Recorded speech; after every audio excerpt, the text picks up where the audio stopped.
Assalamualaikum warahmatullahi wabarakatuh. Kami dari kelompok 4 akan mempresentasikan tentang latar belakang berdirinya Muhammadiyah, subbab GEF, yang beranggotakan saya Rahmalia Salsa Askadina, NIM 143. Saya Safira Dika Maharani, NIM 145. Saya Zahra Maulida, NIM 146. Realitas politik Islam Hindia Belanda. Salah satu faktor penting dari latar historis kelahiran Muhammadiyah adalah realitas politik Islam Hindia Belanda.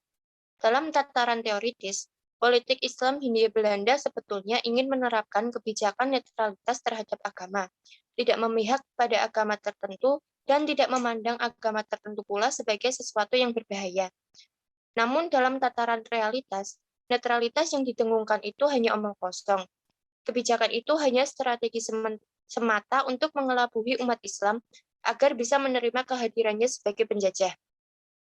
Kebohongan publik ini harus dilakukan karena pemerintah Hindia Belanda mempunyai kepentingan untuk melanggengkan eksistensi kolonialismenya di Indonesia ini selama mungkin.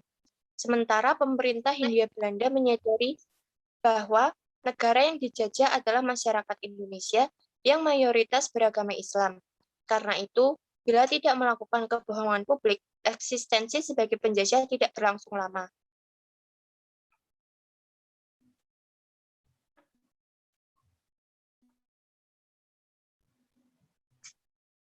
Dari sini, Belanda mulai menerapkan kebijakan-kebijakan politik yang dapat menurunkan semangat perlawanan yang diyakini bersumberkan dari ajaran, yakni ajaran Islam.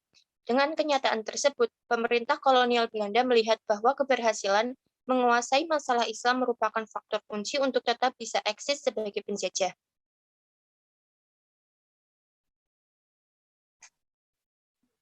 Ada dua periode dalam melihat politik Islam Hindia Belanda, yaitu yang pertama, periode sebelum kedatangan Snok-Horgrons dan periode setelah Snok-Horgrons menjadi penasehat.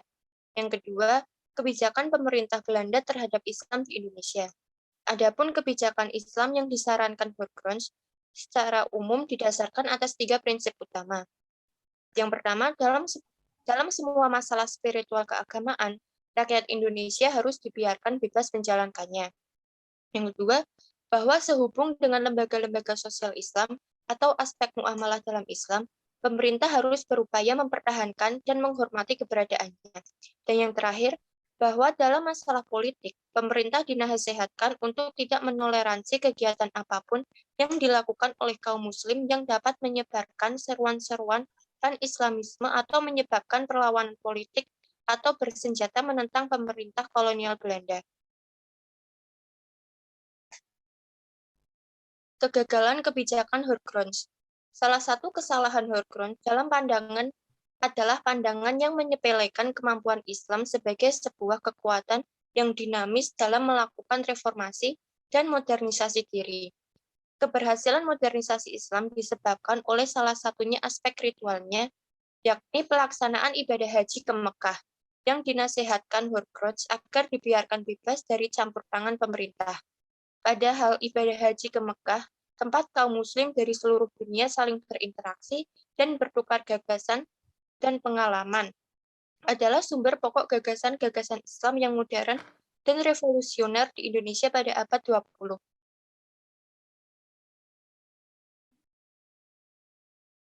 Pada masa berlangsungnya kebijakan Islam yang dirancang Horgrons, Indonesia mengalami serangkaian perubahan sosial yang penting. Perubahan sosial di Indonesia yang pertama, munculnya sekelompok elit terdidik yang mampu menyuarakan frustasi massa. Yang kedua, tumbuhnya banyak gerakan modernis yang dipelopori oleh para sarjana muslim sebagai respon atas kebijakan kolonial Belanda dalam bidang pendidikan.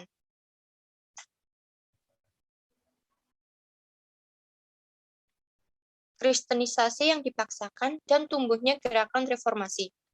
Kebijakan kristenisasi ini merupakan pemanfaatan berbagai fasilitas pemerintah untuk mengkristenkan kaum pribumi dengan diserahkannya pengelolaan bidang ini kepada sekolah-sekolah misi ini pemerintah dimungkinkan untuk memberikan layanan pendidikan kepada lingkup masyarakat yang lebih luas dibandingkan jika mereka mengurusnya sendiri. Akan tetapi, kaum muslim bereaksi secara negatif terhadap penetrasi misi Kristen yang dibawa masuk melalui kerjasama antara pemerintah dan sekolah misi Kristen. Kaum muslim menuntut agar pemerintah menarik dukungan terhadap tujuan kristenisasi di negara yang mayoritas penduduknya beragama non-Kristen ini. Kaum muslim ada di sebuah negara yang 90% penduduknya muslim, sementara pada saat yang sama mengabaikan lembaga-lembaga milik kaum muslim.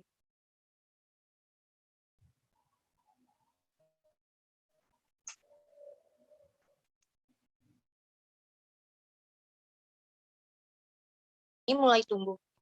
Gerakan reformasi ini, baik yang bercorak nasionalis maupun religius, terbukti merupakan ancaman serius bagi rezim kolonial. Manifestasi nyata gerakan nasionalis ini adalah berdirinya Budi Utomo dan disusul oleh Sarekat Islam dan Muhammadiyah. Budi Utomo membatasi kegiatannya pada bidang kebudayaan, Sarekat Islam lebih memfokuskan kegiatan ekonomi dan politik, sementara itu Muhammadiyah memfokuskan upayanya untuk mempertahankan Islam pada masa umumnya.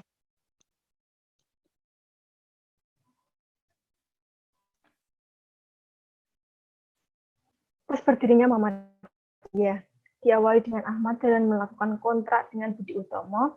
Kontrak pertama ya dengan Budi Utomo melalui Jojo Sumarto, karena ketidaklaziman pertemuan ini mengakibatkan bentuk terputusnya kalangan santri dengan lulusan barat akibat politik asosiasi kolonial. Dan pada akhirnya Ahmad Dahlan diterima untuk masalah-masalah agama. Kedudukan Ahmad Utomo ini menurut Suja 1995 dimanfaatkan untuk belajar tentang dua hal. Pertama, belajar ilmu organisasi. Dorongan berorganisasi ini diilhami dari Al-Quran surat Ali Imran ayat 1. Kedua, sebagai sarana akulturasi ajaran Islam. Ahmad Dahlan berkeyakinan bahwa untuk mendirikan Muhammadiyah diperlukan manajemen organisasi yang baik.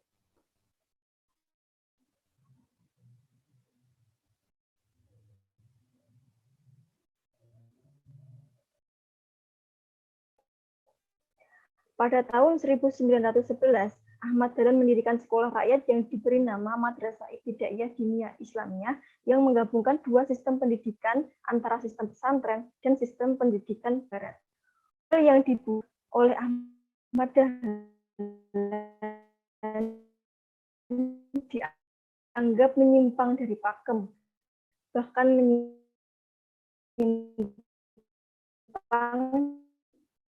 dalam ajaran Islam. Dalam siapa yang sekaligus guru yang mengajar di sini? Ketiga, apakah tidak lebih baik sekolah ini tidak dipegang Kiai Ahmad Dahlan? Setiap tahun akan ada banyak siswa baru dan kenaikan kelas, bahkan kan bubar. Maka kami mengusulkan dengan organisasi bisa hidup selama-lamanya meskipun pendirinya sudah wafat.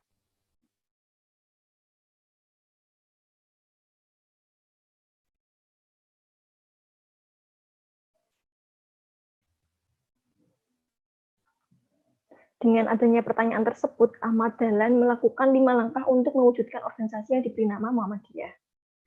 Langkah pertama, Ahmad Dahlan menemui dan berdiskusi dengan Budi dan R. Dwi Suwojo. Hasil dari pertemuan antara lain, calon pengurus diambil dari orang yang sudah dewasa, apa nama perkumpulan tersebut belum ada, dan sepertinya Ahmad Dahlan sedang menyiapkannya. Tujuannya juga belum ada. Tempat perkumpulan adalah Yogyakarta untuk merealisasikan sampai tuntas. Langkah kedua, Ahmad Dahlan mengadakan pertemuan dengan orang-orang dekat dan memikirkan bekal berdirinya organisasi tersebut. Muhammadiyah diambil dari nama Nabiullah Muhammad SAW dengan mendapat tambahan ya nisbah, dengan maksud warga dan anggota Muhammadiyah dapat menyesuaikan diri dengan pribadi Nabi Muhammad SAW dan bertafaul.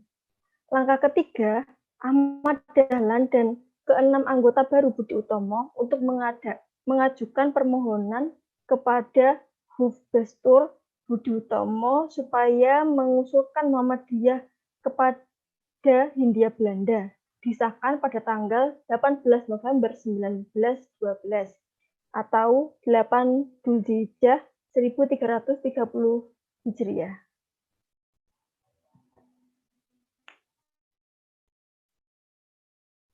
Susunan pengurus Muhammadiyah yang pertama, sebagaimana tercantum dalam surat izin itu, sebagai berikut. Presiden atau Ketua, Kiai Haji Ahmad Dahlan, Sekretaris, Haji Abdullah Suraji, Anggota, Haji Ahmad, Haji Abdurrahman, Haji Muhammad, RH Jalani, H. Anis, Haji Muhammad Fakih.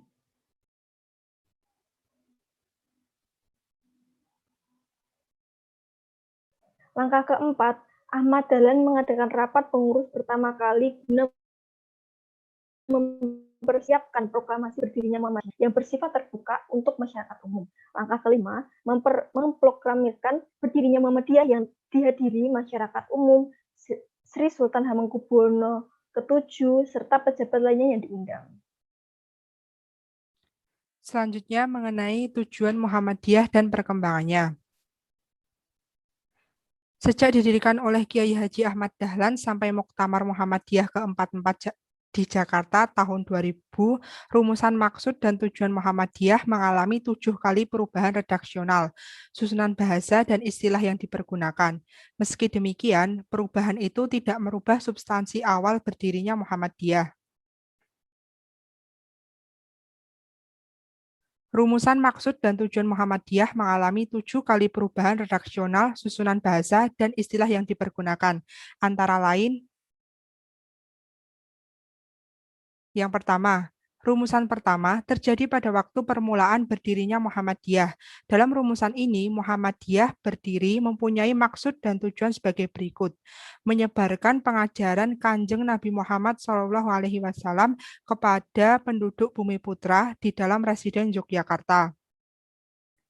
Yang kedua, rumusan kedua terjadi setelah Muhammadiyah meluas ke berbagai wilayah di luar Yogyakarta.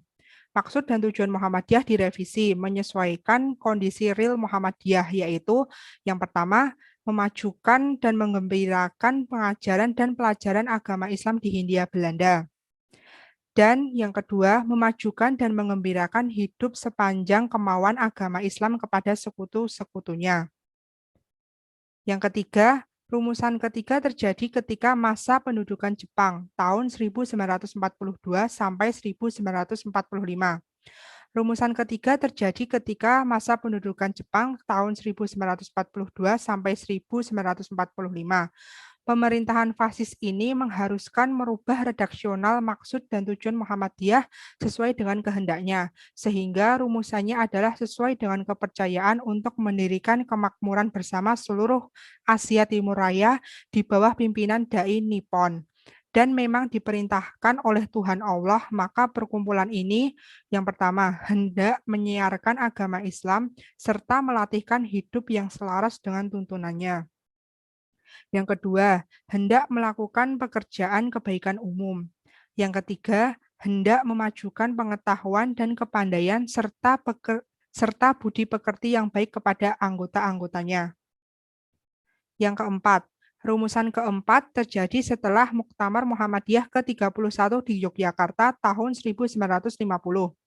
Adapun rumusannya adalah menegakkan dan menjunjung tinggi agama Islam sehingga dapat mewujudkan masyarakat Islam yang sebenar-benarnya. Yang kelima, rumusan kelima ini diubah pada Muktamar Muhammadiyah ke-34 di Yogyakarta tahun 1959. Perubahan ini hanya pada redaksional semata atas rumusan hasil hasil Muktamar ke-31 dari kata dapat mewujudkan menjadi terwujudnya. Sehingga rumusan resminya adalah menegakkan dan menjunjung tinggi agama Islam, terwujudnya masyarakat Islam yang sebenar-benarnya. Yang keenam, rumusan keenam terjadi pada Muktamar Muhammadiyah ke-41 di Surakarta tahun 1985.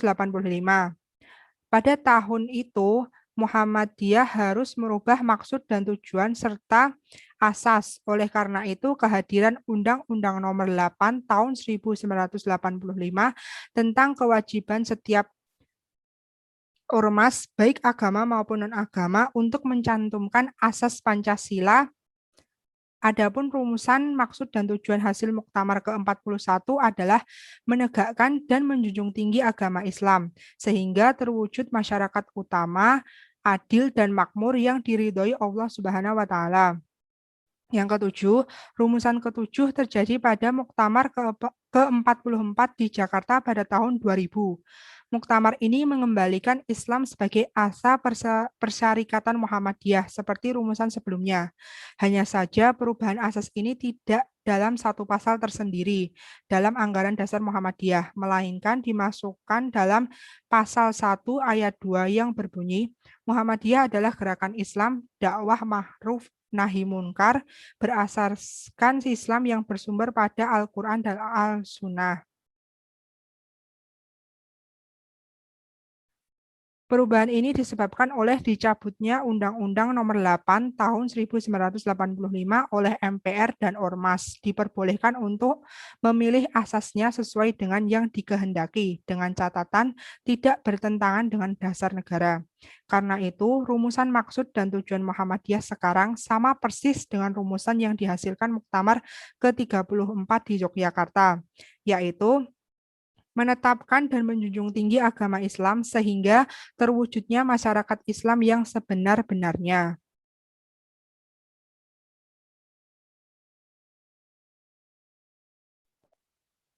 Demikian presentasi dari kelompok kami. Bila ada kesalahan kata, kami mohon maaf. Wassalamualaikum warahmatullahi wabarakatuh. Waalaikumsalam warahmatullahi wabarakatuh.